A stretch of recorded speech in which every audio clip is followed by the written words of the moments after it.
Vou para junto de ti. Agora. Já. Nunca não estive em ti, mas vou deixar o espaço-tempo, eles vão deixar de me ver. E eu volto para a glória que eu tive junto de ti antes que houvesse mundo. Mas agora vou para junto de ti, isto falo no mundo, para que eles tenham o meu gozo completo em si mesmo. O que Jesus desejou, propôs, ensinou, é que quando eu ganho a convicção de que eu tenho o meu recíproco absoluto, Jesus é o meu recíproco absoluto. Preste atenção nisso, Jesus é o meu recíproco absoluto. Quando eu creio que aquele que é o meu recíproco absoluto está assentado nas regiões celestiais acima de todo principado, potestade e poder, é de fato não apenas um representante, um procurador jurídico, não, ele sou eu. Em Deus, em Cristo, eu já estou como Paulo, que entendeu isso, assentado nos lugares celestiais em Cristo Jesus. Ele diz que quando a gente entende isso, uma alegria explosiva brota no nosso coração. Explosiva. Olha só como ele diz. Mas agora eu vou para junto de ti, para que tenham o meu gozo completo. Aí você compara. O que ele diz aqui é uma possibilidade. Eu vejo, por exemplo, dentre os apóstolos, eu não conheço ninguém que tenha vivido, pelo menos do ponto de vista historiável, narrável e conhecível, o gozo de Cristo mais profundamente do que Paulo. Ninguém. Paulo foi o cara, dentre os apóstolos, mais livre de todos eles, embora, honesta e sinceramente falando, na presença de Deus em Cristo, eu me saiba, por razões históricas, contingenciais, circunstanciais, relativas ao espaço-tempo e aos conhecimentos do espaço-tempo, que demandam o passar do espaço-tempo para a gente alcançá-los, me sinto num lugar privilegiado até maior do que o de Pedro, de Paulo e dos apóstolos, porque tem coisas que só dá para entender agora e que não dava para entender nos dias dele. Como ele mesmo disse, outras coisas maiores farão, entenderão, compreenderão, porque eu vou para junto do Pai.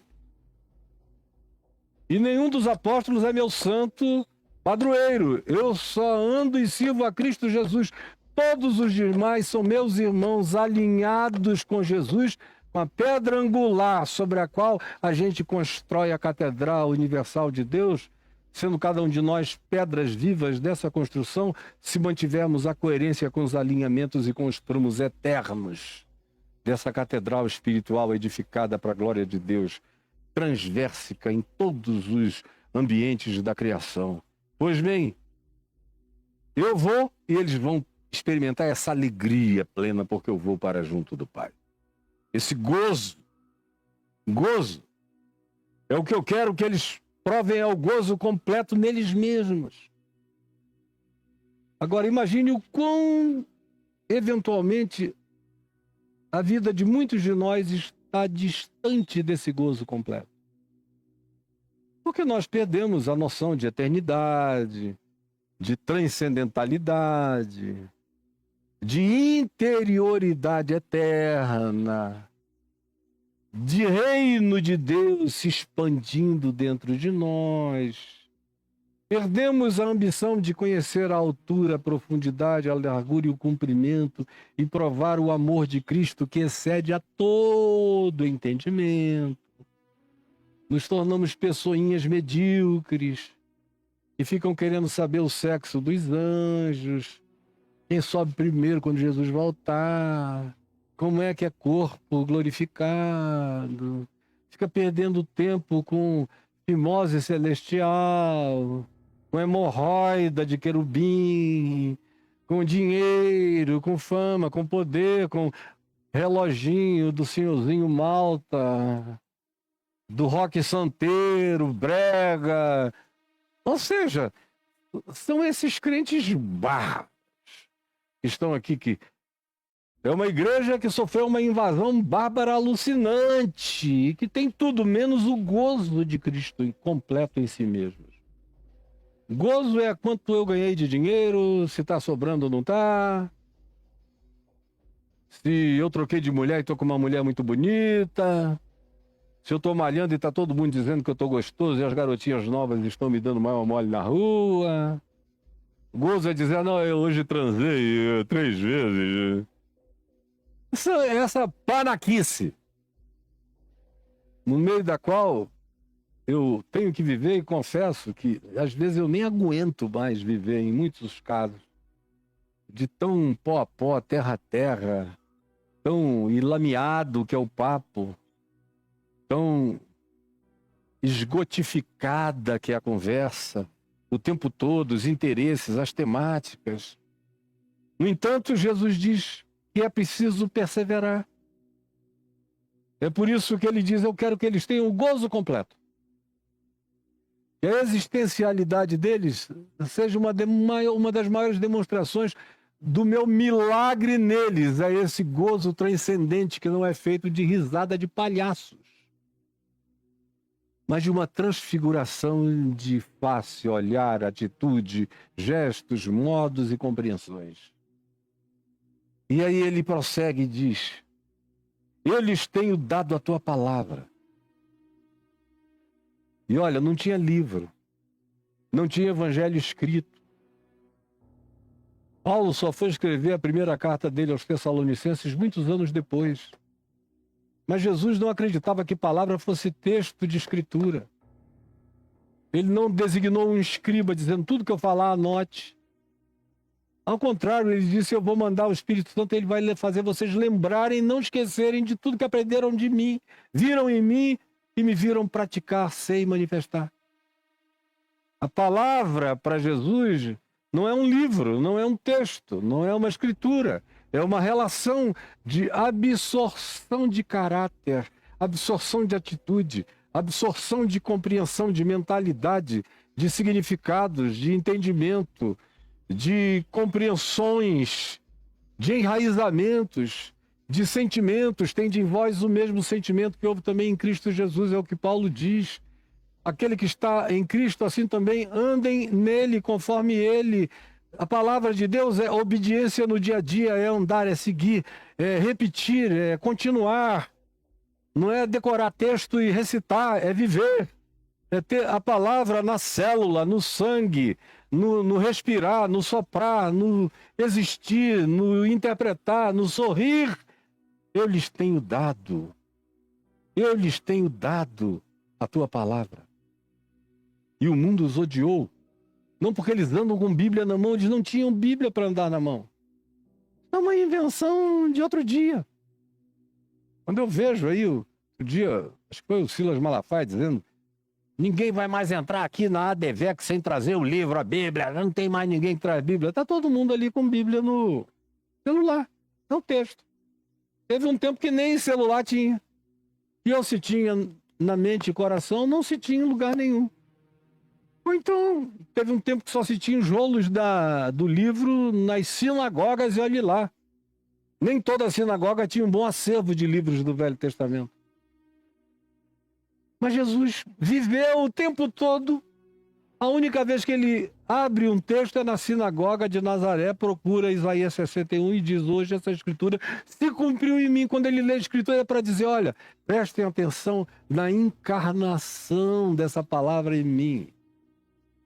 Porque a palavra só vai ser entendida se vocês perceberem a palavra encarnada, o verbo encarnado.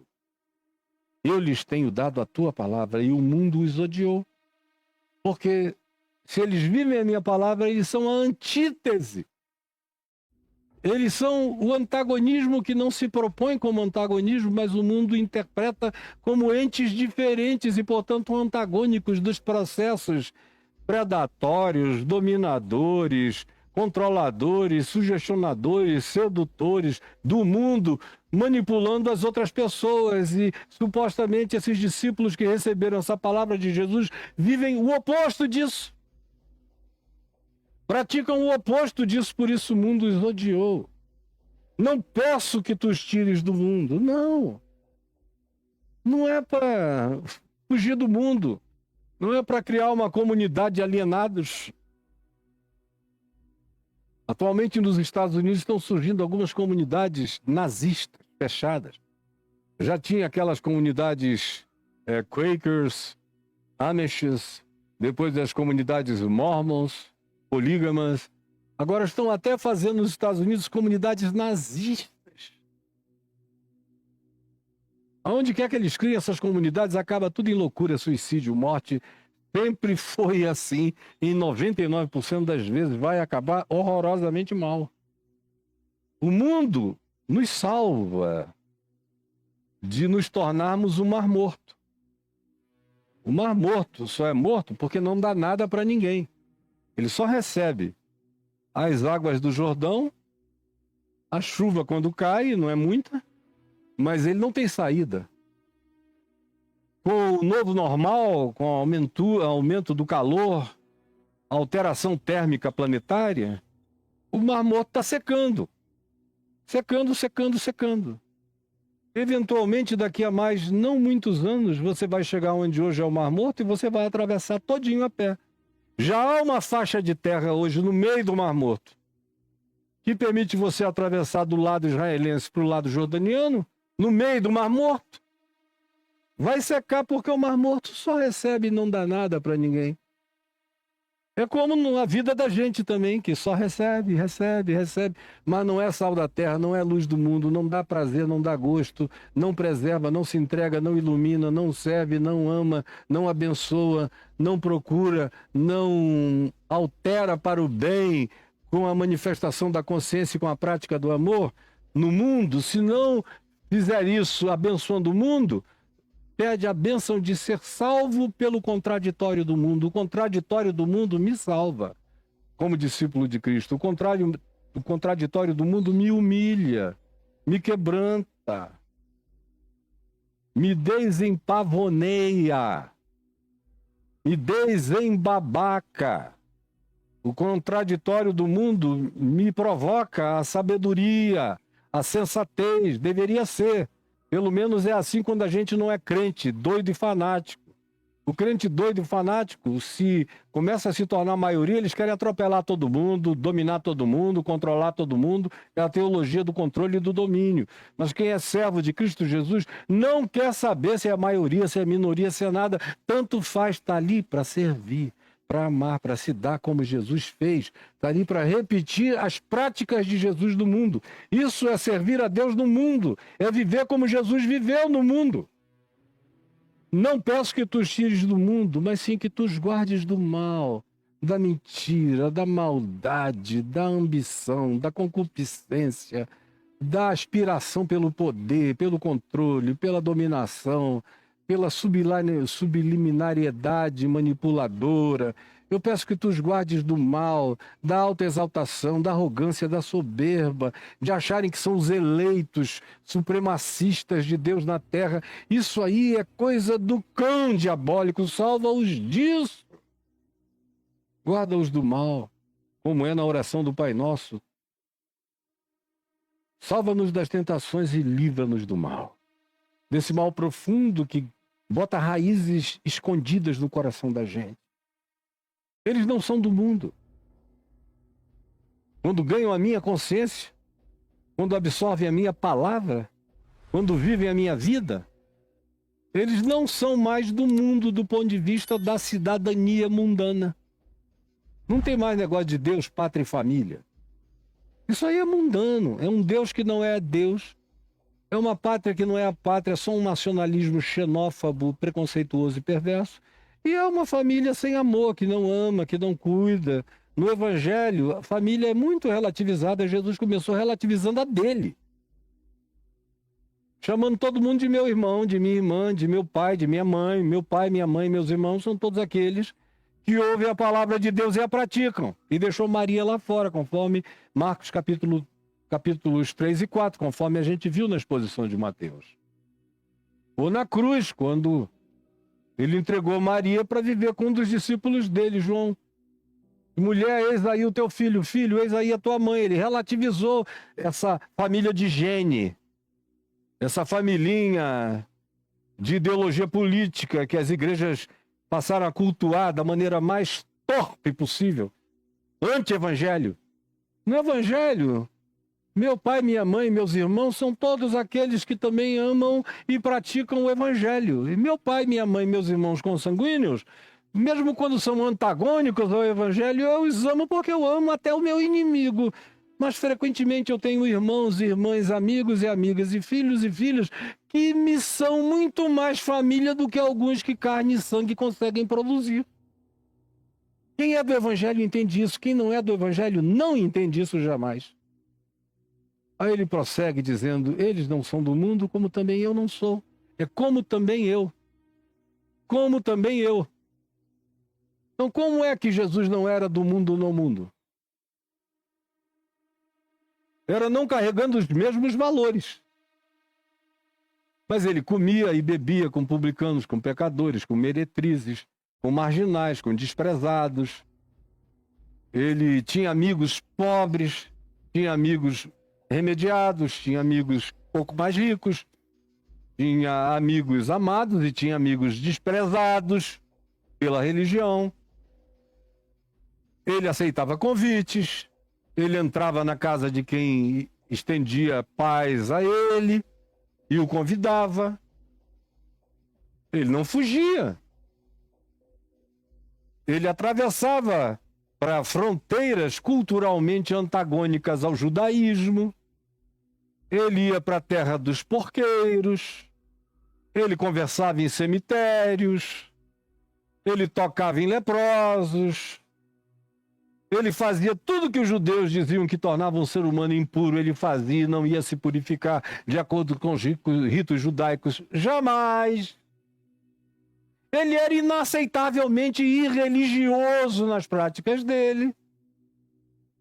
Agora, para ele, o mundo tinha sua capital, sobretudo, na casa do sumo sacerdote Caifás. O mundo tinha seu trono no Sinédrio judaico. O mundo tinha seus principais representantes nos religiosos que viviam como cães raivosos, sofrendo de cólera, querendo morder os outros seres humanos na face da terra. O mundo era feito de ódio, de mentira, de engano, de presunção, de arrogância, de soberba. Esse é o mundo. Como eu já falei muitas vezes, tem 3 categorias de mundo no Novo Testamento. O mundo cosmos, natureza, o mundo sociedade humana, esses 2 são positivos. E o mundo sistema, que é o que os crentes querem dominar na teologia do domínio, que é o único mundo que o apóstolo João disse, se alguém amar a este mundo, da teologia do domínio, da teologia da prosperidade, da teologia dos poderes e das riquezas, o amor do Pai não está nele. Mas isso vocês não querem entender e eu é que sou o errado. E louvado seja Deus, se o meu erro for esse, bendito sejas tu na minha vida, Senhor.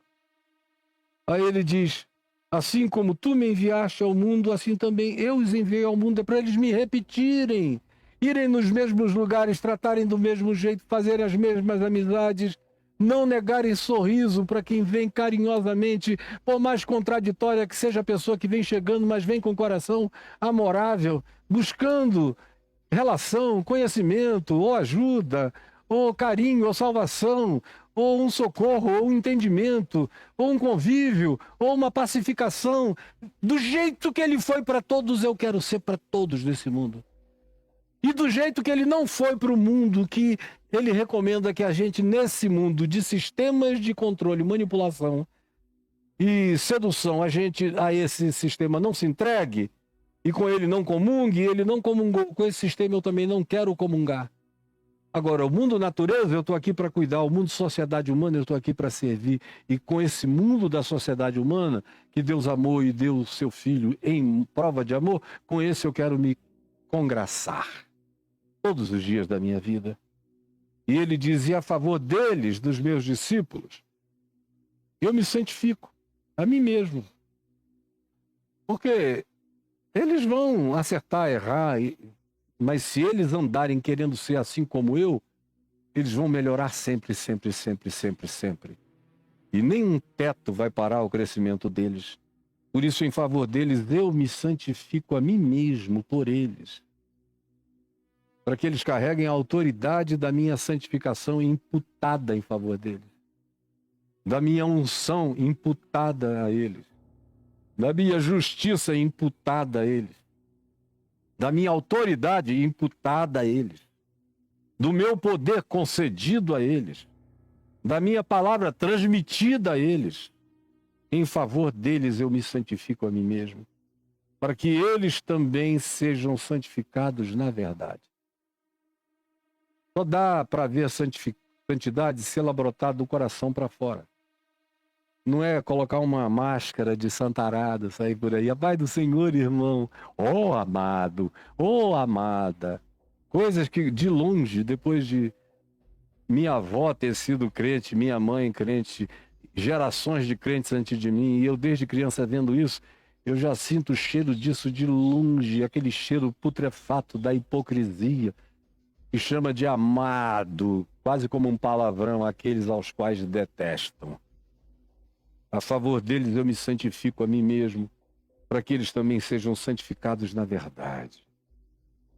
Tem que brotar do íntimo, da verdade no íntimo, que se transforma em consciência, que gera caráter, que molda atitudes e que produz comportamento, que gera sentimentos e emoções, olhares e interpretações segundo Cristo. E esse é um processo que não termina nunca, é contínuo, a fim de que todos sejam um.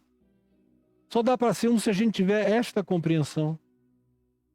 Não é batizados na mesma igreja, dando dízimo no mesmo lugar, fingindo que nós somos irmãos e nos odiando uns aos outros, ninguém vira um. Eu sou muito mais um, fraternalmente, com um monte de gente que nunca botou o pé à igreja e nem quer botar, do que com milhões de pessoas que estão dentro da igreja, que estão cheias de ódio. E que, se pudessem, até me eliminariam da face da terra. Para quem Jesus é um problema e o evangelho é um constrangimento. E esses outros de fora entendem melhor, compreendem melhor, percebem melhor, intuem melhor, são mais rápidos na percepção, na compreensão, na aprendizagem. São mais um comigo e eu com eles. É uma irmandade muito mais sincera e verdadeira, embora tenhamos muitos pontos de desacordo em algumas questões filosóficas periféricas, teológicas periféricas, doutrinárias periféricas ou políticas periféricas. Mas no cerne, eu vejo neles uma humanidade que reflete o âmago da humanidade de Cristo Jesus, mesmo que muitos deles nem saibam que são, embora sejam. Não rogo somente por estes, mas também por aqueles que vierem a crer em mim por intermédio da sua palavra. O que eu estou dizendo hoje aqui na intimidade desse cenáculo, antes da minha morte, é uma oração que se estende no processo inteiro da história. É uma oração pelo Caio, é uma oração pela Adriana, é uma oração pelos filhos deles, pelos netos deles, é uma oração pelas gerações deles, é uma oração por todos aqueles que vierem a crer em mim por intermédio dessa palavra que eu estou dando a eles, transmitindo a eles, e que eles passarão a outros, que passarão a outros, que passarão a outros. E em favor deles todos eu me santifico, para que não falte autoridade, graça, unção, compreensão, sabedoria, discernimento em todos aqueles que com sinceridade guardarem a verdade como santificação no íntimo do coração. A fim de que eles sejam um em mim, na consciência de mim, um no meu amor e no trato de amor uns pelos outros. Como és tu, ó Pai, em mim e eu, Pai, em ti, também sejam eles em nós. Sejam eles em nós, numa simbiose do ser deles, comigo, contigo. Para que, assim como eu e ti somos um, eles sejam um conosco. E sejam uns com os outros. Isso só é possível na obediência ao mandamento do amor. Se não houver obediência ao mandamento do amor, não surge uma igreja. Igreja é o que decorre da obediência ao mandamento do amor, ao dogma do amor, que acolhe, sem buscar diferenças, sem buscar cabelo em ovo, acolhendo o que Cristo fez em favor de todos.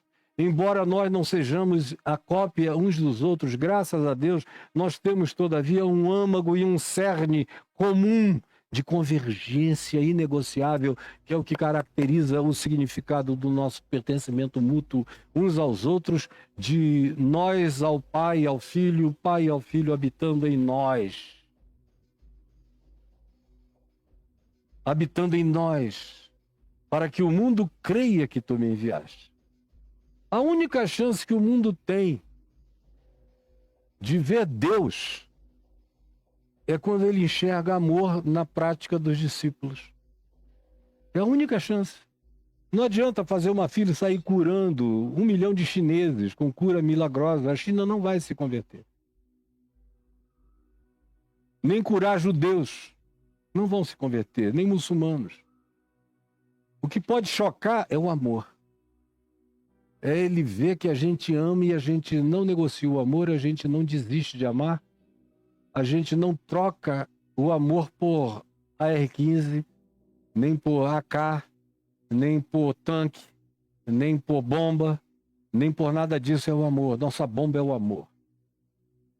As armas da nossa milícia não são carnais, mas são poderosas em Deus para destruir fortalezas e anular sofismas. E como é que isso acontece? Quando a gente esmaga o mundo com a prática de um amor que não retroage jamais, e segue adiante ainda que nos tirem a vida, ainda que nos difamem, infamem, nos destrua, a gente não retroage, não muda, não volta atrás, não tem outro caminho e diz: para quem iremos nós, Senhor? Só tu tens as palavras da vida eterna. Só tu. Sem a prática do amor não há testemunho de Jesus que convença o mundo da verdade do Evangelho. O Evangelho só é verdadeiro quando o mundo olha e diz: esses caras são alienígenas, eles de fato se amam. E se perdoam. E se cobrem. Não com fisiologismos perversos, mas com verdade sincera. E ajudam aqueles que o amam e socorrem até aqueles que não os amam. Esse é o sinal do cristão, é a prática do amor, é a insígnia do amor, é o signo do amor encarnado nas nossas práticas de vida e nas nossas relações pessoais. Somente isso pode fazer alguém ver que o Evangelho carrega um poder alienígena que se entremete nesse mundo e transforma consciências para uma dimensão superior à do animal predatório que só quer sobressair sobre os mais fracos. É só o amor que quebra essa lógica darwiniana da dominação controladora, que foi o que Jesus ensinou, que o Evangelho propõe. Eu lhes tenho transmitido a glória que me tens dado, para que sejam um, como nós o somos. Aqueles que conseguem ver o significado da vocação eterna e comum de todos nós chamados para a eternidade, começam a ser muito mais generosos, a relevar muito mais as tolices e as bobagens. Você reage exclusivamente àquilo que pode fazer muito mal aos outros. Mas se for bobagem, você vai passando batido, vai esperando que o indivíduo, no assistir da exemplificação da sua vida, compreenda o Evangelho. Eu lhes tenho transmitido a glória que me tens dado. Eles têm neles todo o recurso necessário para serem a resplandecência da minha face, do meu amor, da minha imagem e semelhança. Sim, isso vai fazê-los convergir, se tornarem pessoas muito mais unas em graça, em reconciliação, em perdão mútuo, em unidade na diversidade, como nós. Eu neles e tu em mim, a fim de que sejam aperfeiçoados na nossa unidade, olhando para nós, olhando o fato de que eu só tenho interesse em reproduzir o que eu recebi de ti e que eles só tenham interesse em reproduzir o que receberam de mim e tenham interesse em aprender uns com os outros e honrar uns aos outros e dizer de onde aprenderam, com quem aprenderam e honrarem o significado da vida de cada um ao invés de serem inimigos em estado de disputa uns contra os outros, coroados de uma vaidade cebosa que os torna totalmente diferentes de mim em relação ao Pai e de mim em relação ao mundo, porque eu não vim para ser servido, mas para servir e dar a minha vida em resgate de muitos. Nada muda, é sempre assim. Sim, a fim de que o mundo conheça que tu me enviaste e também os amaste, e que eles são amados teus, assim como tu também amaste a mim. Me amaste tanto que não te escondeste de mim, te manifestaste em mim, botaste a tua cara para fora através da minha face para todo mundo ver. Pai, a minha vontade é que onde eu estou, estejam também comigo os que me deste. Olha que coisa, Jesus dizendo, o meu maior desejo é que eles compartilhem logo da minha glória eterna, que não é construir um Vaticano, 2 Vaticanos, nem o Templo de Salomão, tudo isso aí é coisa do chiqueiro, da pocilga, do engano, é Torre de Babel, é monumento da mentira. O que eu quero é que eles sejam transcendidos, eu quero é que eles tomem logo posse da glória. A minha vontade é que onde eu estou estejam também comigo os que me deste. E eu tenho essa vontade de chegar lá. Eu já vou levando aqui, provando aqui todo dia, mais dessa graça, dessa glória, desse amor, desse gozo, dessa alegria, dessa expectação, dessa certeza, desse ancoramento no trono da graça. Mas, por exemplo, ontem eu estava sozinho ali, quieto, durante uns 40 minutos, e viajei. Eu peguei meu filho, Lucas, quando ele saiu do ventre da mãe, eu botei no meu colo, foi pro meu colo que ele veio. E aí fui me lembrando do primeiro ano, cuidando dele, amamentando a ele, levando-o até para viajar comigo nos 2 primeiros anos, em muitas ocasiões, ele bebezinho, eu nas cruzadas, deixava alguém no hotel cuidando dele, acabava de pregar no estádio, voltava correndo para cuidar dele. Aí fui me lembrando, e como os irmãos mais velhos, e às vezes iam comigo para me ajudar a cuidar do irmãozinho menor, e o esforço que todos fizeram.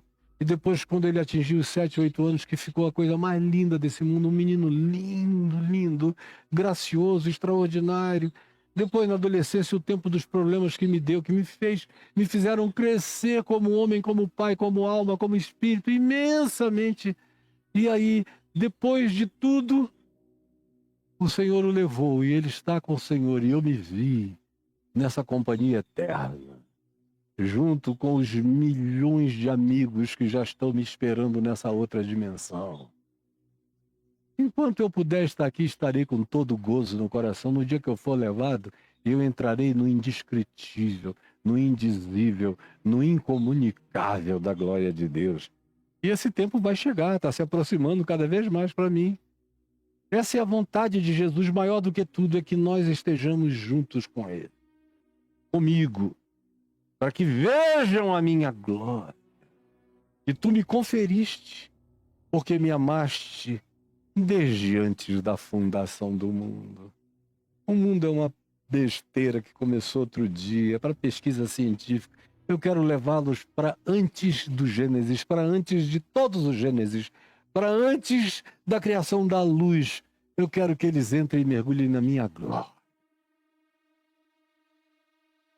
Que coisa mais maravilhosa que me aguarda, que te aguarda.